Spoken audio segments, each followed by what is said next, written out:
Then you ask yourself, well, what's the limit of that? Because that's the religious question, fundamentally, is, well, if you took on all the responsibility you could take on, and you faced everything that you needed to face, what would you be like? Who would you be? And how would the world transform around you? And, well, if the partial answer is, well, if I do that a little bit, things get a fair bit better, then the next question might be, well, what if you did that completely?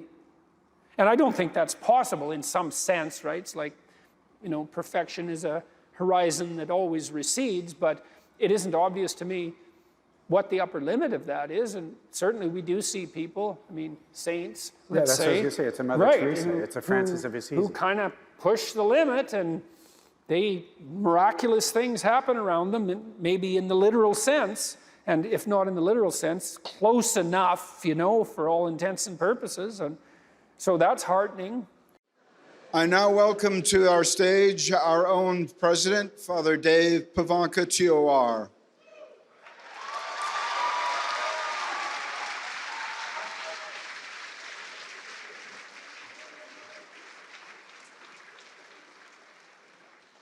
Father Dave became president of Franciscan University of Steubenville in 2019, the first Franciscan alumnus to lead the university. Father Dave also earned a Master of Divinity, an MA in Theology, a doctorate in education, an executive Juris Doctorate. He is a member of the Most Sacred Heart of Jesus, province of the Franciscan Third Order Regular. He was ordained a priest in 1996. A well-known Catholic speaker, an author, Father Dave has written 7 books and produced several evangelistic films and video series, including Sign of Contradiction, Metanoia, and Letters to Myself from the End of the World, through the ministry of the Wild Goose. Please welcome Father Dave and our speaker, Dr. Peterson.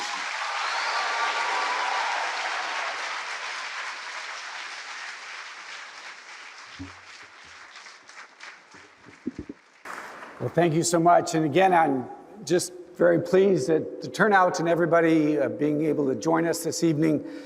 As Dr. Peterson and I were talking this morning, one of the things that he was mentioning was that he often doesn't come to universities anymore for many reasons. And we asked him, well, then why did you accept our invitation? And his response was, because you seem different. I hope that was a compliment.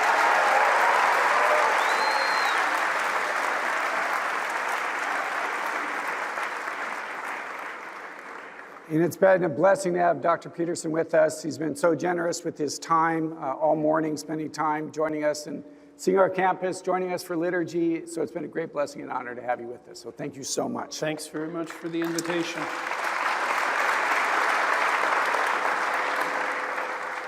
So I appreciated Dr. Peterson's discussion on the corpus of the scripture of the Bible and the book. And one of the things that he and I had talked about was to discuss a book, not the book. Fair enough? Yeah, definitely. So when I was praying and discerning about which chapter I wanted to talk about and what I thought was most appropriate, there were a few things that were going through my mind. On Monday, we're starting the holiest week of the year for us. We're entering in a Holy Week, which is a time that invites the church and the people of God to look at the cross, that is ultimately going to lead us to the cross, and how suffering is so central to the Christian experience, and Christian redemption comes about through suffering. So there was that I was continuing to think about, but I was also pleased, Lord, reflecting on the fact that we're near the end of the pandemic. And one of the things that I've been praying about over the last many weeks and months is how the pandemic has placed in forefront of our culture suffering and death and pain. And it seems to me that we have not dealt with that very well. We've got to the place where so many people are riddled in fear, as if suffering is to be run away from at every cost, at every opportunity. The idea that there actually could be something beautiful and holy and salvific about suffering. So when I was reading through your book, and I saw in the last chapter, you speak about suffering and being able to do that with a sense of gratitude. I just felt that that was the place that maybe we could talk about this evening. And what does that look like? At the very beginning of the chapter, you say, Much of your life you have been searching for certainty. And then you pivot very quickly to speak about suffering. So maybe two questions. Your search for certainty, how has that brought you to what you spoke about earlier this evening? And why did you make such a quick pivot to talk about suffering? Well, I think it's because if you're looking for certainty, the reality of suffering is certain. I mean, what do you accept as evidence above all else? That's a good question. That's a hard question. But I would say pain is up there. It's very difficult not to believe in the reality of your own pain. It's somewhat easier not to believe in the reality of other people's pain. That's not so easy either, you know. But your pain seems to be undeniably real. And so it does beg a question, which is, you know, if pain is undeniably real, is that which overcomes pain even more real?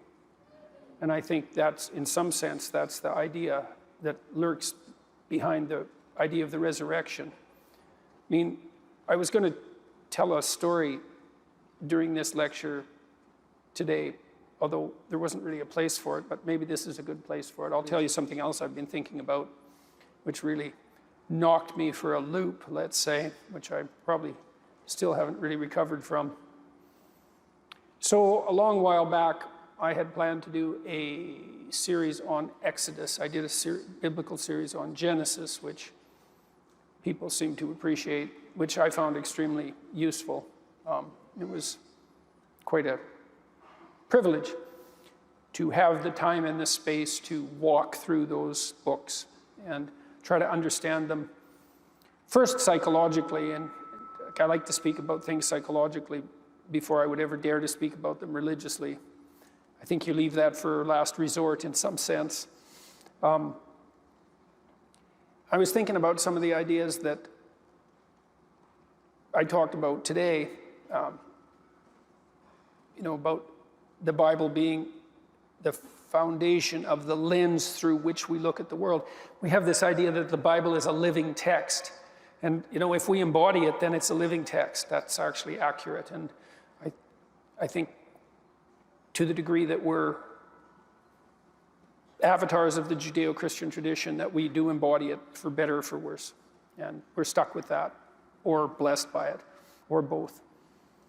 The reason I didn't tell you the story was because I didn't know how to weave it into the theme that I was developing tonight, but it's relevant to the theme of suffering and the reality of suffering, and perhaps what might be more real than suffering.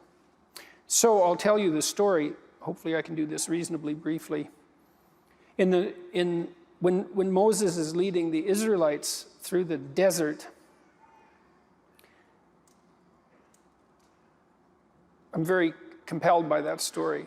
You know, so for example, one of the things that's really interesting about it is that the story begins with a tyrannical state, and then it's the Spirit of God that leads the Hebrews. Maybe it's the Spirit of God that characterizes the Hebrew longing for freedom. And that's kind of an interesting idea, you know, psychologically. You think that, what's the Spirit of God? The Spirit of God is that which manifests itself within you in opposition to tyranny. Could be, you know, that's not a bad idea. It's quite an idea. It's a remarkable idea. And maybe it's true. It's certainly the case that that's how God is presented in that story, and in many other ways, but that being paramount above all. And, you know, there's another corollary to that, which is, well, we shouldn't be subjects of tyranny if we're children of God, if we're Israel, and Israel means we who struggle with God. It's not appropriate for us to be subject to tyranny. And that's interesting, too, because I think we sort of accept that idea at face value in the West, is that, yeah, slavery is wrong, obviously. It's like, it's not so bloody obvious, these things. You know, one of the things that I'm really curious about in relationship to the postmodern types who make group membership the sine qua non of existence is, why is slavery wrong? Exactly. It's like it's just one, if we're all groups and one group lords it over another, it's like, that's not wrong, it's just tough luck for the oppressed group. There's no wrong there, because it's only wrong if we're sovereign individuals, right, with some intrinsic worth, who are not to be subject to arbitrary tyranny. That's when it's wrong, and you have to accept all those other axioms before you get to say anything about slavery being wrong at all. Otherwise, it's just, hey, like Marx pointed out, it's just brute economics. And so you can make a moral judgment about that if you want, but what's your criteria for saying that it's wrong? You know, and of course that would upset people on the radical left who want to presume that it's intrinsically wrong without having to presume all the things that you have to presume to make it intrinsically wrong, and without even noticing that that's just a sleight of hand. In any case, so that's part of that biblical narrative too. We're not the sorts of creatures who should be subject to tyranny. And then the tyranny might be, well, is it the tyranny of a state, or is it the tyranny we impose on ourselves? And I would say probably both. Why not both? The story could be referring to both. We tyrannize ourselves with our own presuppositions all the time. And then you might ask yourself, why? Why don't we just give up our tyrannical presuppositions? You know, because they're not worthy and they're oppressive, but we don't give them up, and we often celebrate them. And I think the story has an answer for that too, because it's out of the tyranny into the desert. It's like, is that better or worse? How about worse? And so what if it's the case that even to escape from the tyranny of your own presuppositions, that you don't go from the tyranny to the promised land, you go from the tyranny to the desert? And who the hell, excuse me, wants to do that? And the answer is no one with any sense. It's like, hey, I'll just keep the tyranny, thank you very much. At least I know where everything belongs there. And fair enough. I mean, this is a very serious question, and it's an open question in the Exodus narrative whether the desert is worse or better than the tyranny. And so, and you know, you see this in the real world. Lots of people in the Soviet Union pined for the days of Stalin. So I read a book once that was reminiscences of a extermination camp written by the guards, the good old days. You know, so I don't think there's a tyranny that's so brute that we can't long for it if it's been shattered. And so that's quite something, all that packed up in that story. Anyways, so the Israelites are out in the desert, and they're there for 40 years, and you might think, well, what kind of leadership do they have? It's not that big a desert. And the answer is, yeah, but you know, the desert after a tyranny, that's no bloody joke, and maybe it takes 3 generations to get through it. And that's possible. And so there's all that, and then the Israelites are wandering around in the desert, and what happens? Well, the same thing happened to them as is happening to us. They're worshiping false idols, and they're tempted. And it's no wonder they're tempted, because, well, they're in the desert. It's like it's not going so well. It's no wonder they're having a crisis of confidence, you know, and maybe they're pining for the old days, and they're not so sure that the God who informed them that being the subjects of tyranny was wrong, because now here we are in the desert. And so they lack faith. And it's understandable. But despite it being understandable, and this is one of the harsh things about the story, what does God do when he hears their complaints? He sends poisonous snakes in there to bite them. I think that's pretty brutal. You know, and that's the sort of thing that makes the technical atheist type sort of recoil about the conceptions of God in the Old Testament. It's like, it's not exactly what you'd expect in some sense from an all-merciful being. It's like you got these poor Israelites. First of all, they were in the tyranny. Then they had to go across the Red Sea. Now they've been wandering around in the desert, and that's not good. And so your best solution is to send a bunch of snakes in to bite them? But you think, well, you know, even if you're in the desert after a tyranny and you lose faith, then the snakes are going to bite you, right? Because that's what happens. Because if you're in, you know, a little analog of hell and you lose your faith, is that going to make it worse or better? And the answer is, well, I have reason to lose my faith. It's like, fair enough. That isn't the question. The question is, what happens if you lose it? or you start looking for faith in the wrong directions. And the answer is, hell gets a little deeper. And it's one of the things that really frightened me. I spent a lot of time studying atrocity, and I realized on a metaphorical level that the reason hell is a bottomless pit is because no matter how bad it is, there is some bloody stupid thing you can do that will make it worse. And that's right, and that's a terrifying realization to really understand that. And so, okay, poisonous snakes. And so now the Israelites are not only lost, but they're being bitten by venomous creatures. And there's an echo of the snake in the Garden of Eden in that story. And so finally the Israelites, they get kind of tired of being bitten by the snakes. And they go to Moses and say, you want to have a chat with God because you seem to be in there fairly tight with him. How about you get him to call off the snakes and maybe we'll behave a little better. How's that for a deal?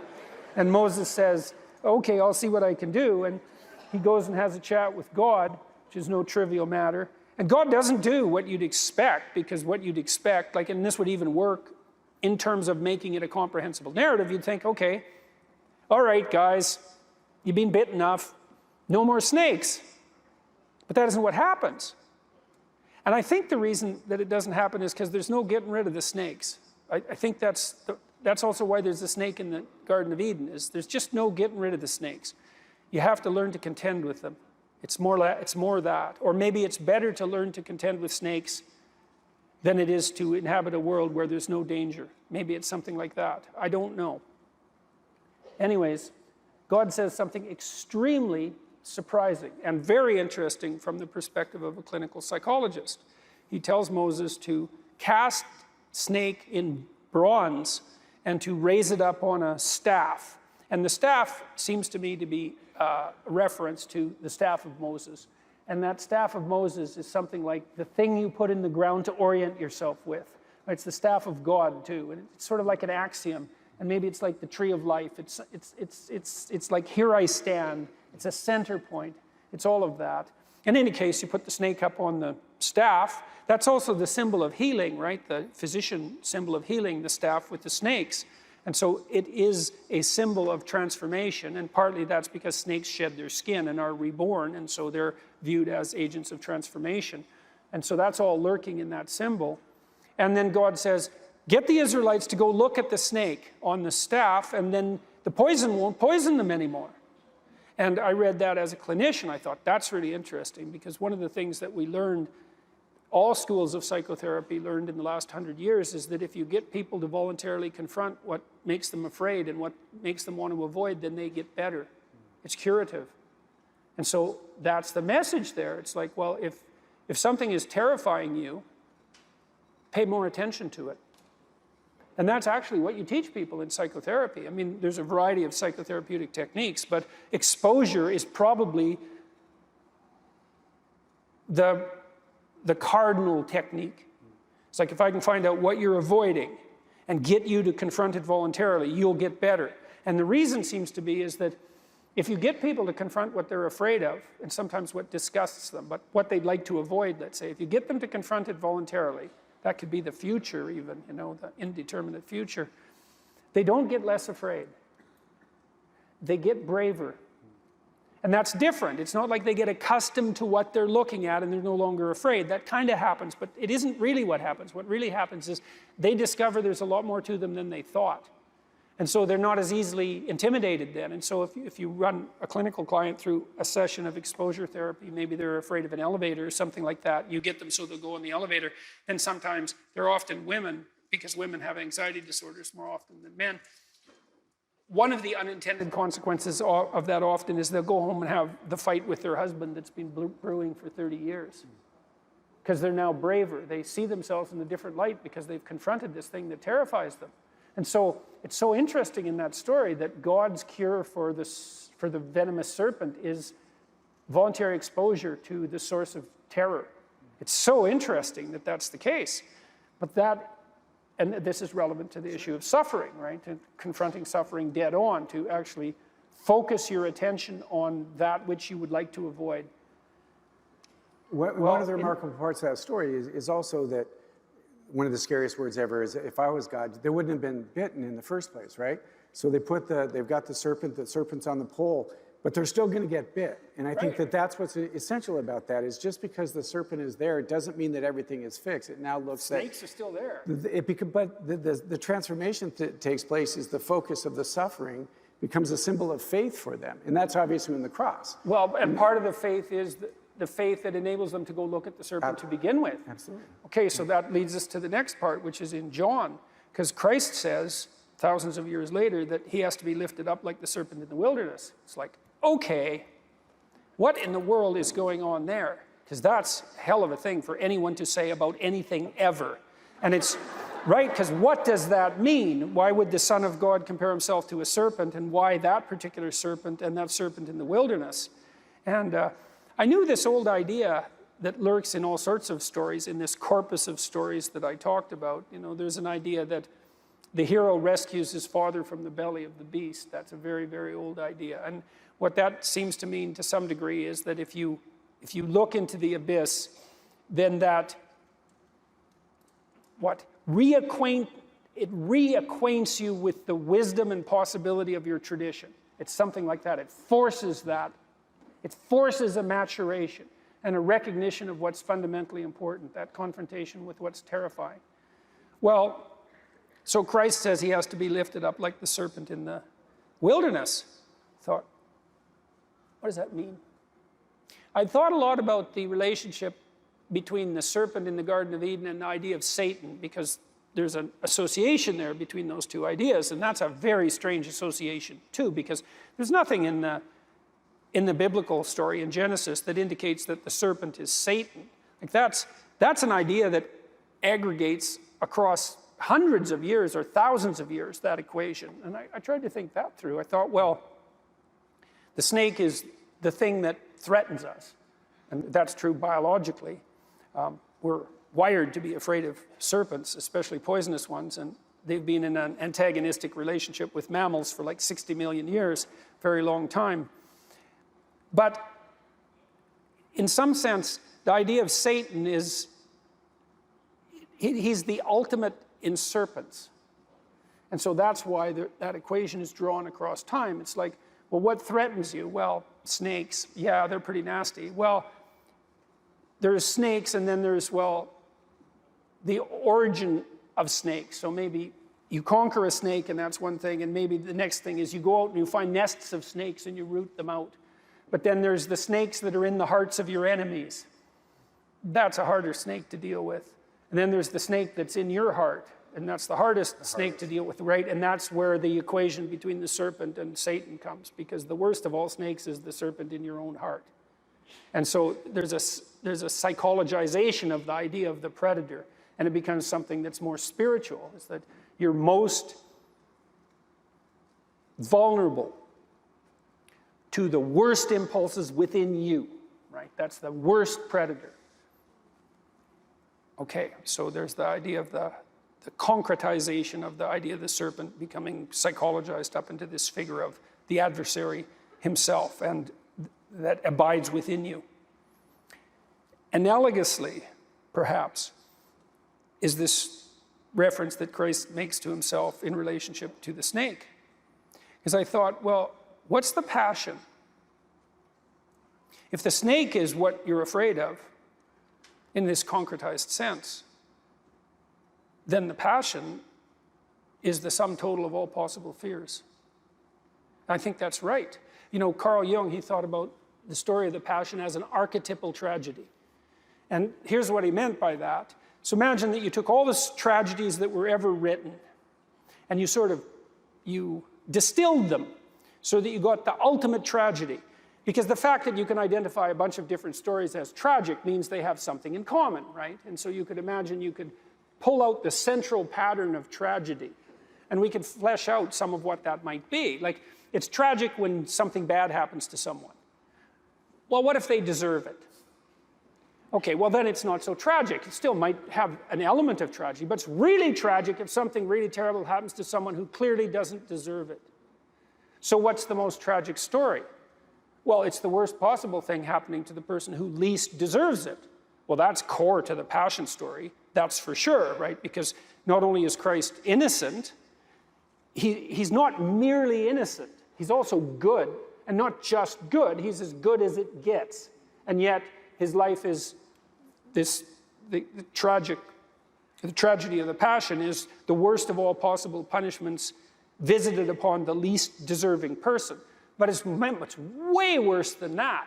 That just barely begins to scrape the surface, because it's torture, and a terrible torture, because the Romans designed crucifixion to be a terrible torture, like consciously.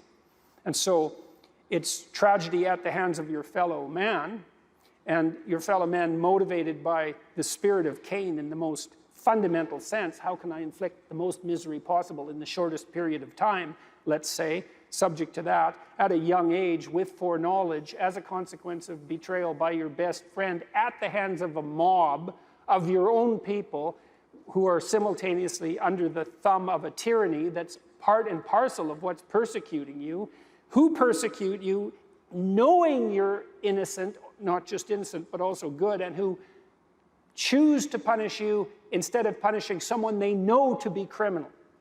It's all of that. It's like the sum total of all possible fears.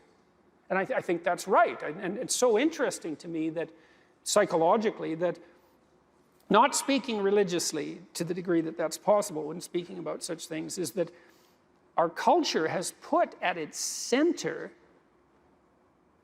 an archetypal tragedy. It's as if we're attempting to inoculate ourselves against the catastrophe of life. But what's also so fascinating about the story of the Passion is that the crucifixion is not the end of the story.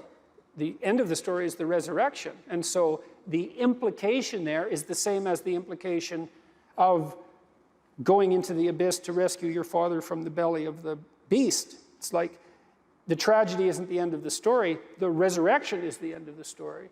And so then you wonder what that means psychologically, because what you see in psychotherapeutic session, in the psychotherapeutic milieu, is that if you get people to expose themselves to what they're terrified of, being terrified isn't the end of the story. Recovering is the end of the story.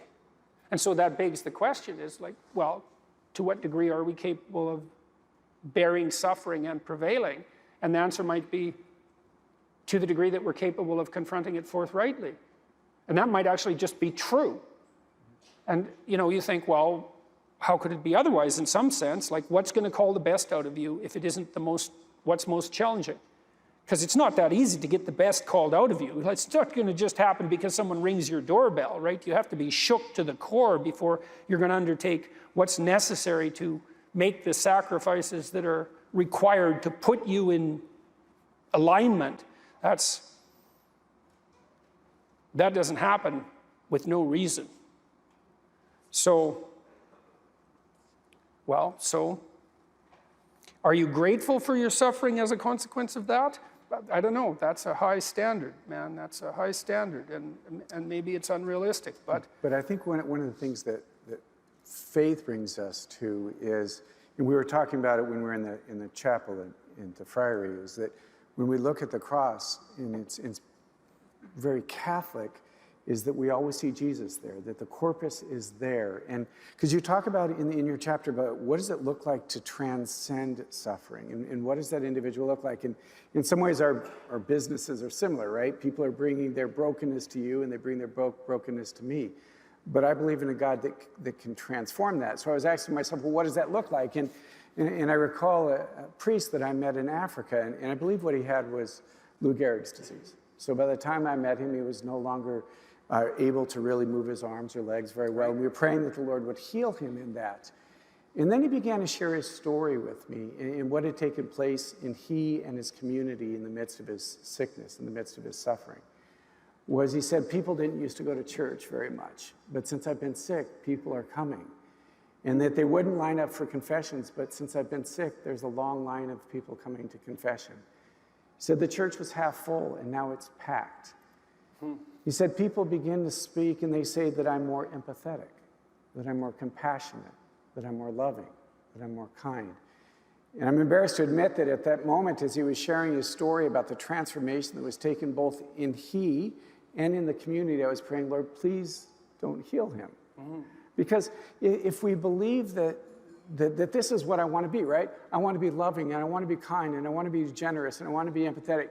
But I don't want it to be through the cross. There's got to be another way that we can discover that. So, wouldn't it though, right? But the fundamental key to the central Christian reality is it's through that cross that we are transformed. It's by, one of the things I was reflecting on, Jesus embraces his cross, his suffering, and says yes to that. A yes which I just can't imagine. Mary says yes to it too. Yes, right? yes. Because she offers her That's the son question to that I want to talk about, is which is more difficult for he does. Hey, good question. Thank you.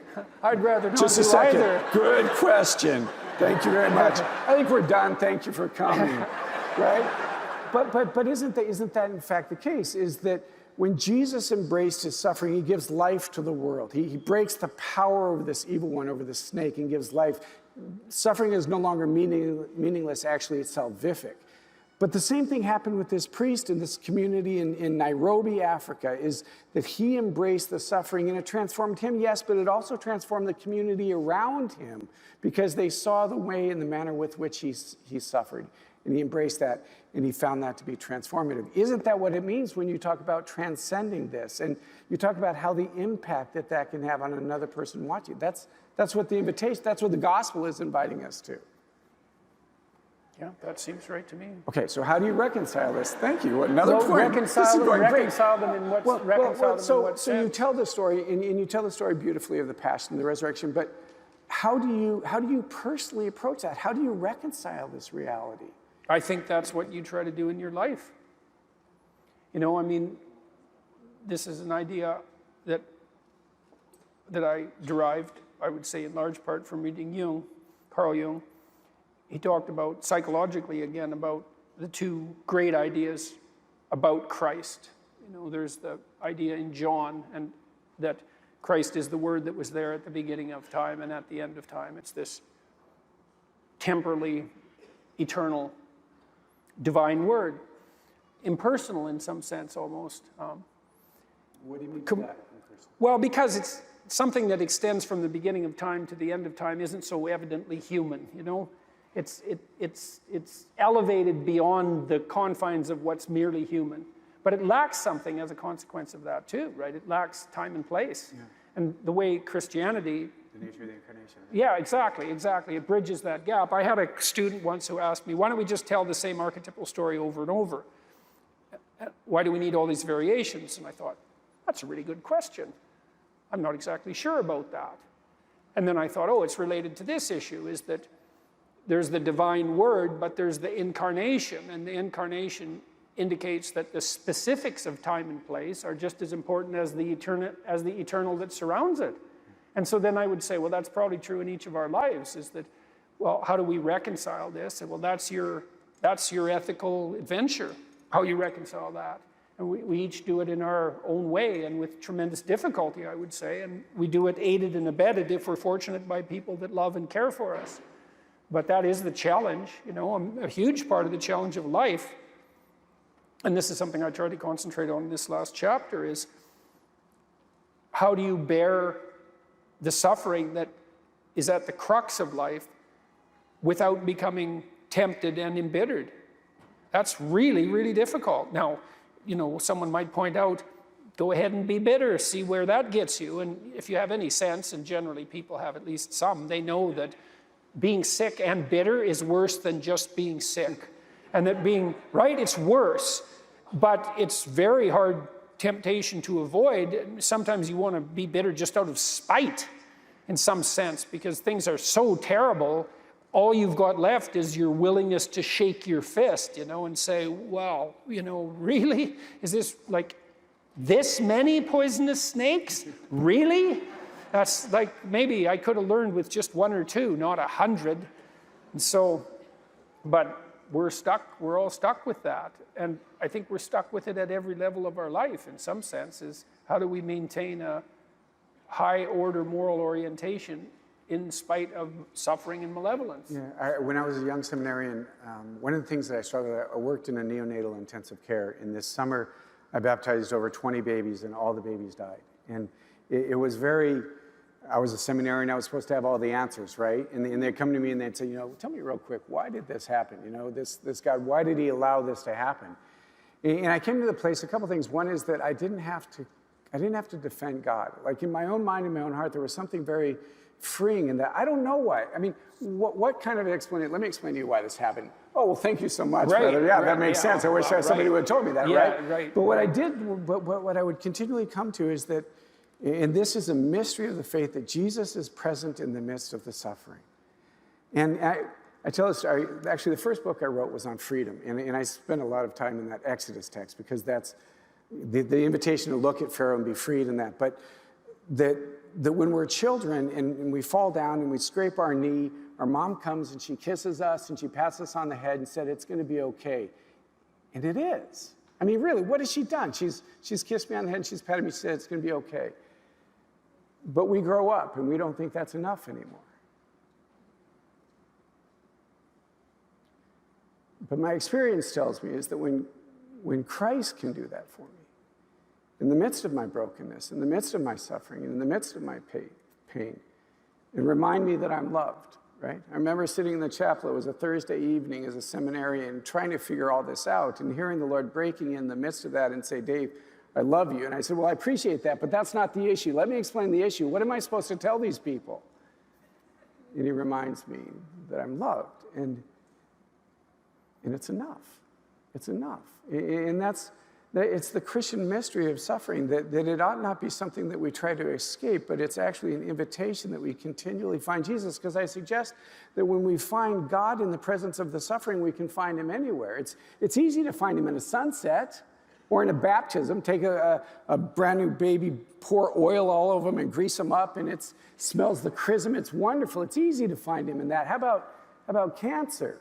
Yeah, and divorce, and infertility, that when we can find, and that it's the mystery of our faith that God enters the messiness rather than just fixing it from the outside. He enters this and takes this upon himself and transforms it. When we find him there, I suggest we find him anywhere.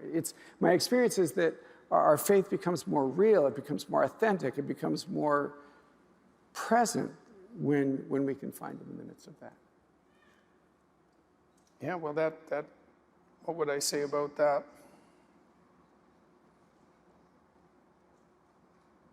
Well, I guess one of the things I would say about that is that perhaps it looks like, we have something difficult to do, as it turns out.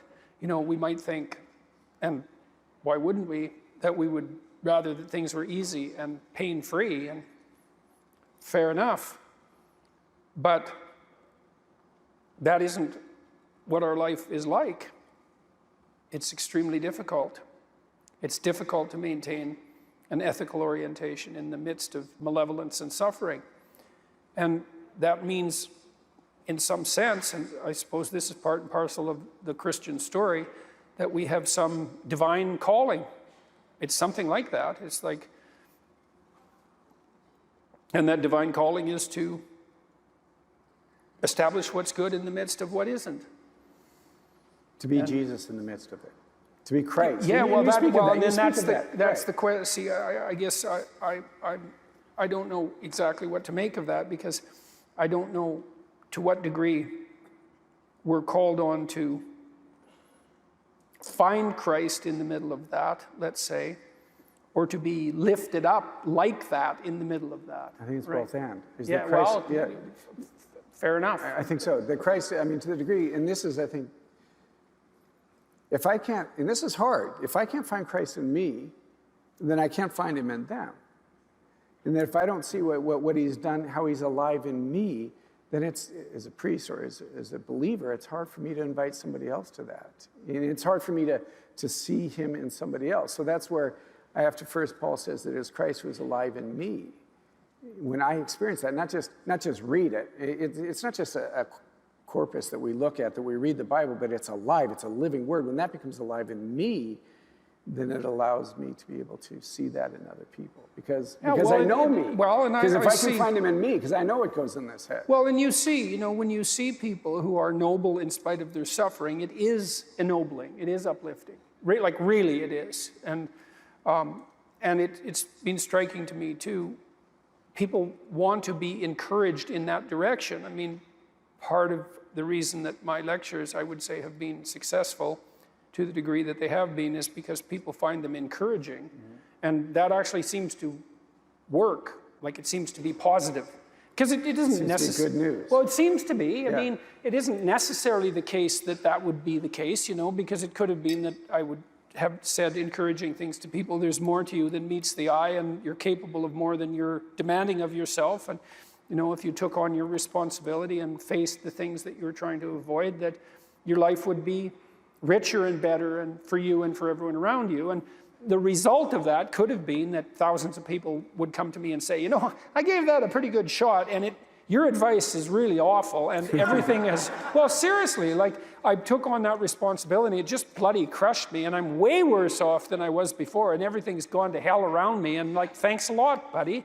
And that, it's not like that's a completely incomprehensible possibility, but that doesn't seem to be what happens. Is what generally happens is that young people in particular, but not only, come to me and say, look, I've been trying to take on more responsibility and to face the things I've been avoiding, and everything is way better. It's like, okay, well, isn't that something? Maybe onto something. Well, then you ask yourself, well, what's the limit of that? Because that's the religious question, fundamentally, is, well, if you took on all the responsibility you could take on, and you faced everything that you needed to face, what would you be like?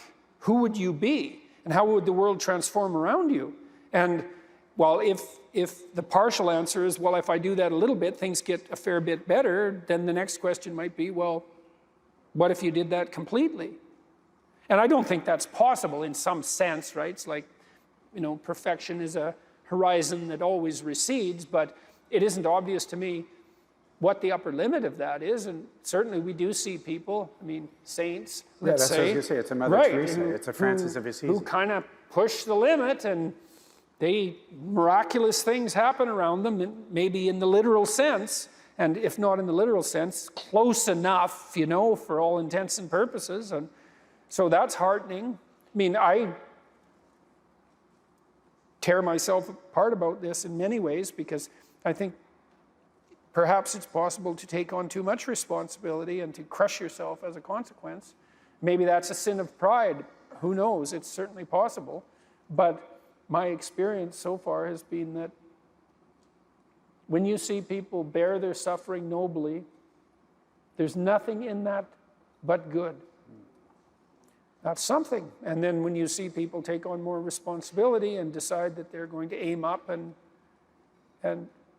confront their suffering honestly and forthrightly, that their lives get better and the lives of people around them get better too. And so that's very strange as well, because it also means that the pathway to less suffering is through suffering, right? And that's that would be hopeful if the world was constituted that way. It's like, well, there's suffering. How do you make it worse? Run away. How do you make it better?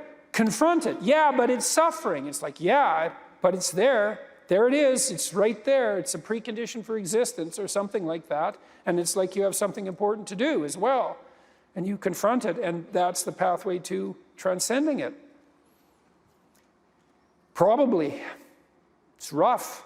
Maybe we wish it would be different, and maybe we don't too.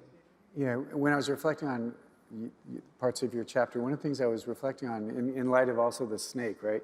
Well, I think a good suggestion is not to have a conversation with the serpent, all things being equal, but he ultimately, they believe the lie, right? And I think isn't one of the greatest lies of the culture, of the evil one, I would say. And I find it really interesting. You use the word the adversary in Satan, which from a psychologist and a scientist, this morning you said, yeah, you meant that there is an evil, there is a personification of evil. If you read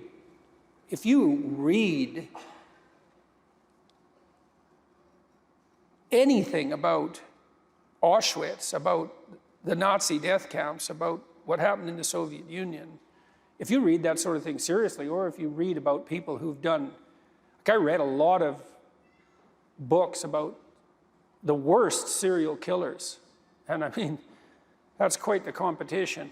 And to be the worst serial killer, which people do compete for, by the way, It's not like the high school shooters don't know about the reputations of all the other high school shooters. It's not like they don't try to outdo them, because they certainly do, and they do it consciously. I mean, if you read those accounts and you don't walk away with the notion that evil exists and that the notion of an adversary is like as real as it gets, then you just haven't read very carefully. But how do your peers deal with that when you say They that? don't.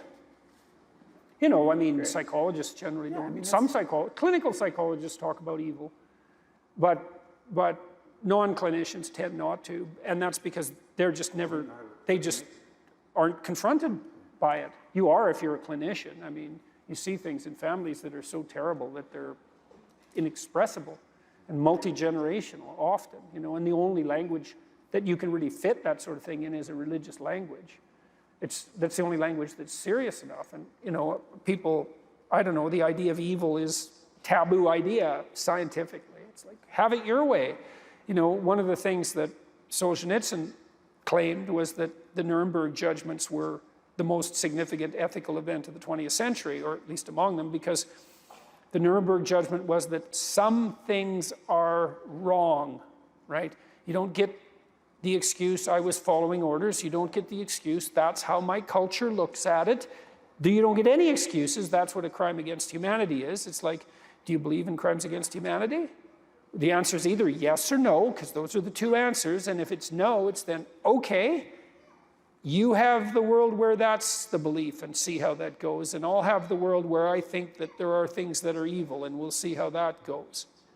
And because you're going to not condemn the imposition of pointless suffering on people for the sake of the suffering, that's not wrong in some fundamental and transcendental sense. I mean, you can say no, you know, say, I don't believe in evil.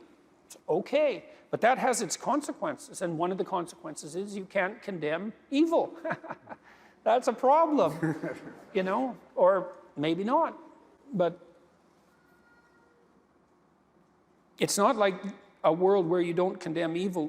It isn't like there aren't consequences to that decision, you know. And I also think that there's no good where there's no evil, right? And so if you dispense with the idea of evil, don't you simultaneously dispense with the idea of good? I mean, because if something doesn't exist, how does its opposite exist? And if evil doesn't exist, then how does good exist? Because in some sense, those two things they're integrally linked in their reality. One of them only can't exist, right? That isn't how things work. If there wasn't something that wasn't good, there couldn't be good. And maybe that's the reason there's evil, you know, metaphysically speaking, because you might ask yourself, well, why would God make a world that's characterized by evil? And the answer is, well, maybe evil can exist as a possibility, but not a reality. It could, if we did things right, evil could exist as a possibility and not a reality. Maybe to that end, Augustine says, a quote that I wrote as I was preparing, God would not allow any evil to exist unless out of it he could draw a greater good. This is the part of the wisdom and the goodness of God. And as the believer, we see that ultimately in the crucifixion of Jesus, that we call Good Friday, there's this craziness that we call it Good Friday, in the darkest day of human history. But it's good, right? That day is good because of the salvation that comes about from that. But to be able to make that step, honestly, I think my suspicion is a lot of people that come and see you as a psychologist is because they're not able to reconcile that. They're not able to figure out that there is actually a good and an evil, and those two things ought to be recognized and seen. Yeah, well, it's very difficult to reconcile, especially if you know, one of the things you do that does happen to you as a clinician, and no doubt as a priest, is that you see people are shattered, not because their life is tragic, although that does happen, but because they've been touched by malevolence. Like, tragedy in and of itself isn't enough. You know, you can bear a fair bit of tragedy, but if someone had it in for you, and, you know, you were betrayed, and your life was blown into pieces because of the voluntary betrayal of someone who was aiming at your destruction. And, You think, well, that doesn't happen. It's like, yeah, well, you better wake up, because if you're asleep like that, it could easily happen to you. And I wouldn't recommend it, because it happens to people all the time. And sometimes they do it to themselves. And that's brutal. I recall a story of one of our graduates. She was a nurse, and she was just bathing a patient, and the head nurse was kind of watching her, and she pulled her aside a couple of days later, and she said, "I've watched the way you treat the patients. You treat them differently." She said, "There's a tenderness about you, and an ability to see the person. There's just something different." And she asked her, what do you attribute this? And she said, "I suppose two things. I've suffered greatly." And this was a young woman that I'd walked with and has known horrible abuse within her family, which is just such a violation. Right. But she said, "I've suffered greatly," and then she said, "and I've been loved greatly." And it was interesting that her colleague could see that there was something different about that, and she attributed to ultimately suffering and ultimately to being loved. Yeah, well, it does seem, it can catalyze a kind of maturity that would be evidenced in that sort of interaction. We could probably go on for a while, but we're time. A parting thought.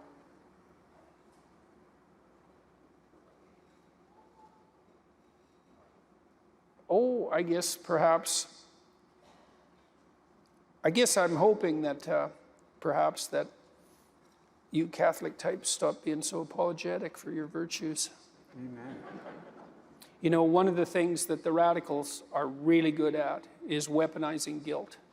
And good people have a proclivity for guilt, you know, because if someone accuses you of something, especially if multiple people accuse you, and you're a well-socialized person, a conscientious person, you're going to tear yourself into pieces pretty hard trying to figure out if they've got a point.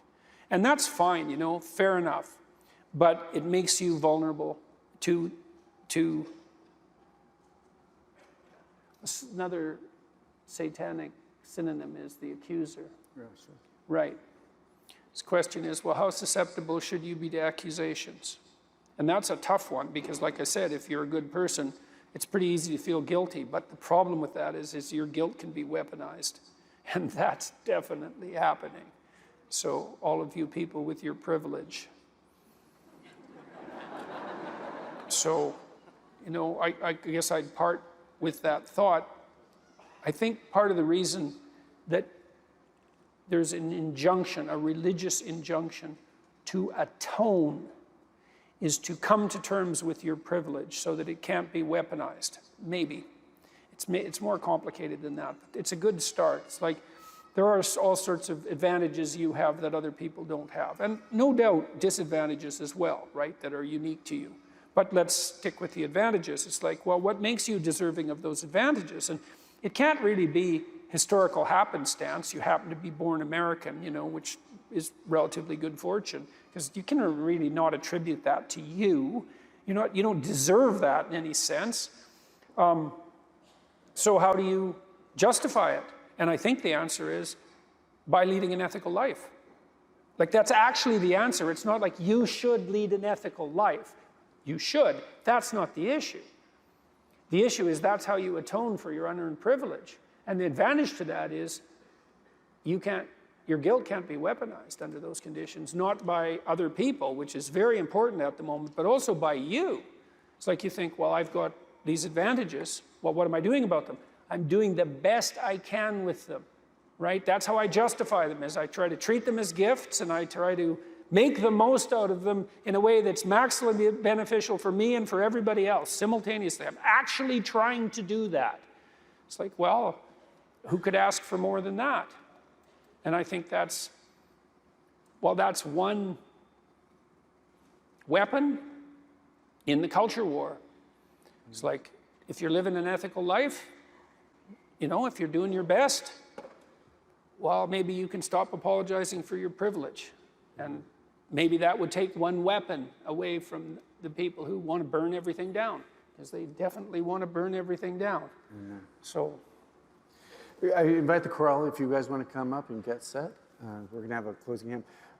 Just to that end, though, one of the things that you and I talked about, and I think it's important about the university, is that the goal for our students is just that. It's to be able to go out into a world and be holy and be a saint. And ultimately, I think that that's what the world needs is men and women that are going to live courageously. I loved how in this chapter you spoke so oftentimes about courageously. Well, this is hard. It's hard to live this life. It's hard to be faithful. It's hard to be good. It's hard to be right. And yet, it's the challenge that I think our student body has accepted, the call that the Lord has on their life to be a saint. Yeah, well, I think that's the basis of any real education, is that, it's a call to nobility.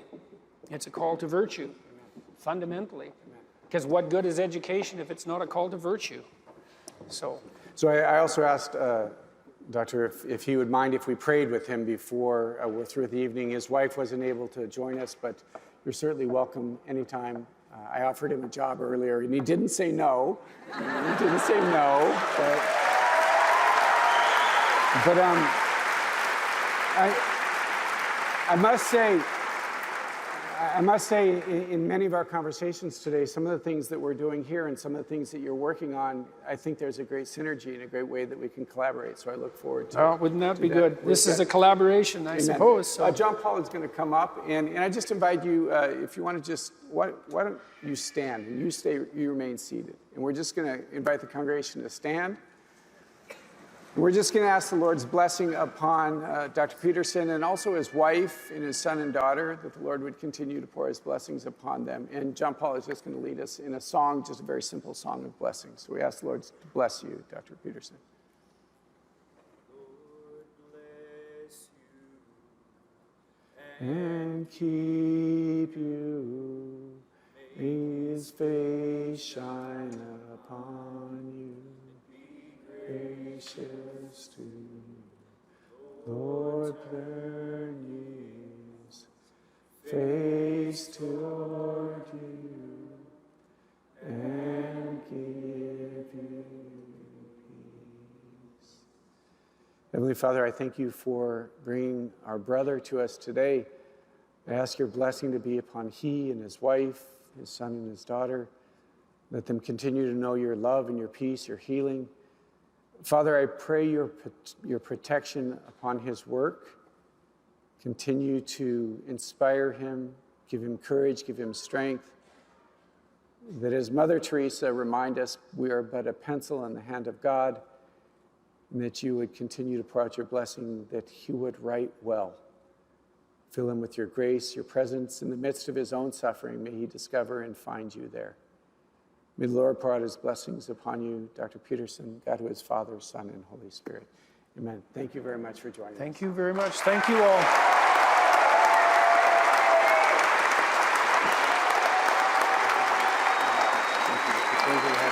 Thank you, everyone. Much appreciated.